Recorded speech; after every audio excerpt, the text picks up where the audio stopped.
Let's forget for a moment about the specs, numbers, and sensors, megapixels, and just focus on user experience. Because after spending weeks shooting with the Insta360 X5, the new GoPro Max, and DJI Osmo 360, it became very clear the best 360 camera isn't necessarily the one with the highest resolution.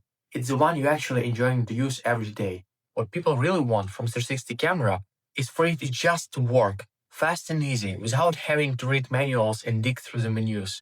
Everything should feel intuitive. The first impression comes from how quickly you can navigate through the menus, reposition the view on the screen, or switch between different modes. And that's exactly what you get with the Insta360 X5.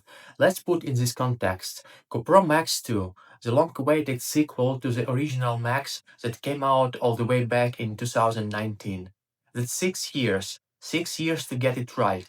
But did they? While GoPro finally gave us things like the true 8K 30 FPS, well, I will tell about it a bit later, GP lock, 10-bit color, and insane 300 megabit per second bitrate, which makes sense for the color grading, which is the highest among all the action cameras, they somehow still didn't finish the job on the software side. The GoPro Studio for reframing and editing 360 footage feels like a beta version. It's slow, overcomplicated, and full of gaps.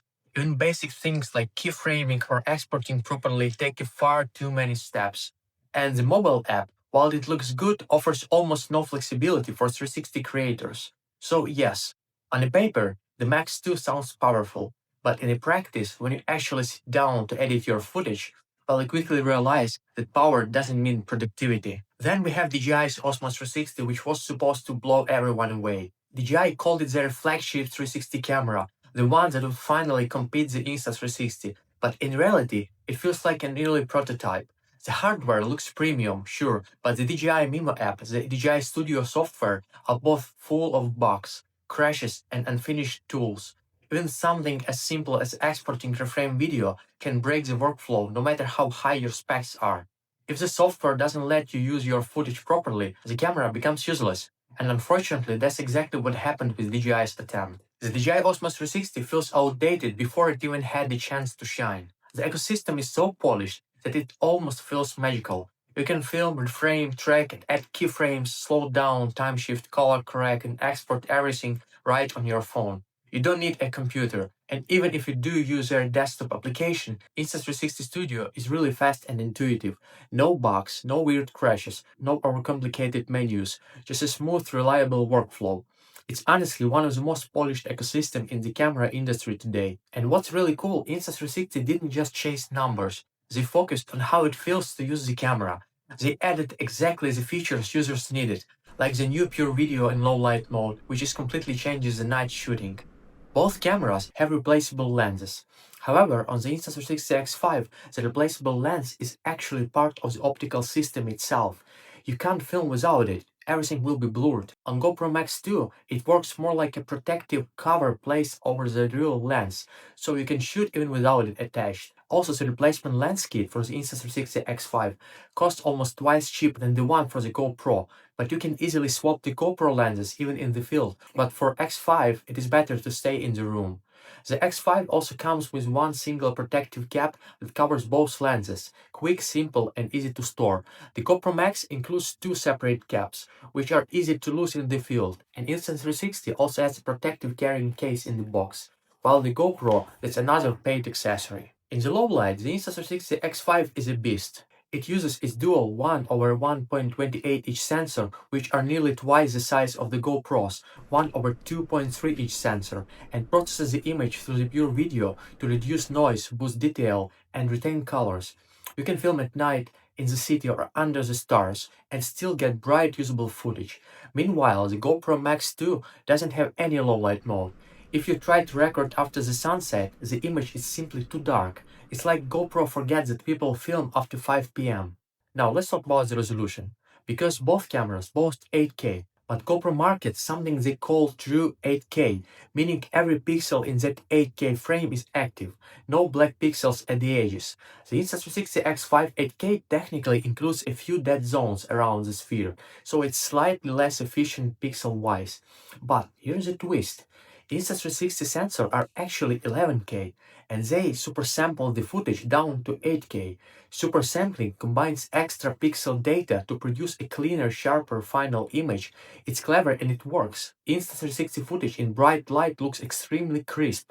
Still, in most real-world cases, the differences is small. You'll only notice it when you pixel peep on a giant screen. In the normal use, the Insta360 footage looks just as sharp, especially after stabilization and reframing. Speaking of which, stabilization is another area where Insta360 dominates. Their flow state stabilization and horizon leveling are industry leading. No matter how you move your camera, run, jump, spin it, or on selfie stick, the horizon stays rock solid. It feels like it's mounted on a gimbal, but it's all digital. Combine that with AI-based reframing tool, and it's hard to mess up a shot. You just drag your finger, mark what you want the camera to follow, and it does it automatically. That's it. It's effortless. I updated the firmware to the latest version before running this test on both. On Insta360 X5, we got the new feature, it's called portrait mode. So it means that now it has a better face recognition and actual enhancement of the entire scene. On GoPro Max, I'm not sure because this camera is new, and actually I installed the latest firmware. I also seen that DJI Osmo 360 has got the latest firmware update, but there were no any description besides the 700 megabytes of update with only one phrase, improvements and bug fixes, so we don't know what exactly was improved and what kind of bugs were fixed. Okay, cool. Now let's try also single lens mode, filming on Insta360 X5 and GoPro Max 2. I have a default configuration on both cameras, and now I'm just walking among the trees. The weather today is cloudy, it's grayish, so let's see how the colors will be balanced or not. And this is exactly what makes the Insta360 experience so addictively easy. You spend less time fighting with software and more time creating. GoPro tried to add similar features, but everything feels more like workaround. The Quick app doesn't have real object tracking. Keyframes are clunky, and you can't even swipe around the video properly. You are forced to use a forward or backward view. That might have worked in 2019, but in 2025, it feels really outdated. Accessories is another huge difference. Insta360 gives you everything. They have built an entire ecosystem around their cameras. Invisible selfie sticks, mic adapters, extended tripods, helmet, drones mounts, and even a dedicated underwater dive case designed specifically for 360 footage. GoPro, despite being in the market much longer, still hasn't released any proper dive case for the Max 2.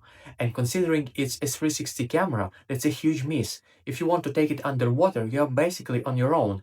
And using 360 camera underwater without a housing case actually make it impossible because the image will be blurred and you need to have a special underwater housing for this. Battery life. Insta360 again. The X5 packs with 2400 mAh battery by default, they last over 2 hours in 5.7K resolution in 30 FPS, or more than 3 hours in endurance mode. And we can upgrade to 2800 mAh, which gives 20% more time. The GoPro Max 2 has only 1960 mAh battery, barely passes 1 hour 8K. So if you are traveling or shooting outdoors all day, the extra runtime really matters. And then there is GPS and data overlay.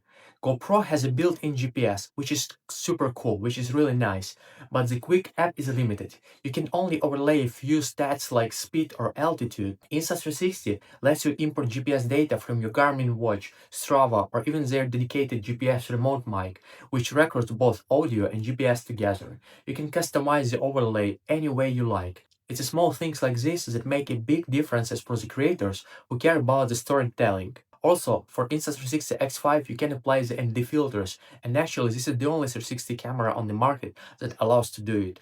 So yes, GoPro might win on some technical fronts, true 8K, 10-bit color, lock profile, 300 megabits bitrate, but none of that matters if the experience is frustrating.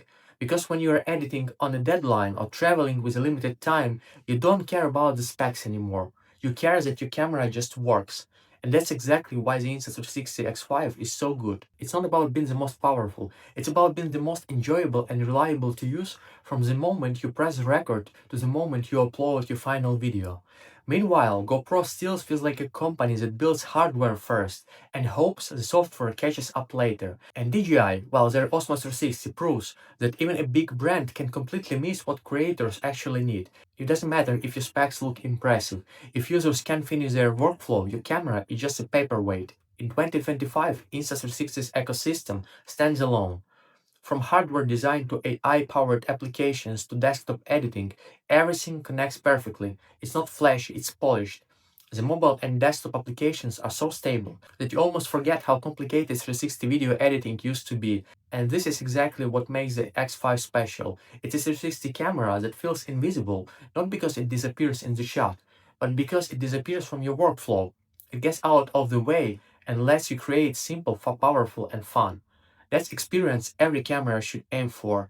And recently I came back from the trip using my Insta360 X5 almost every day, and I must say that I never, not a single day, ran out of the battery or had any problem with this.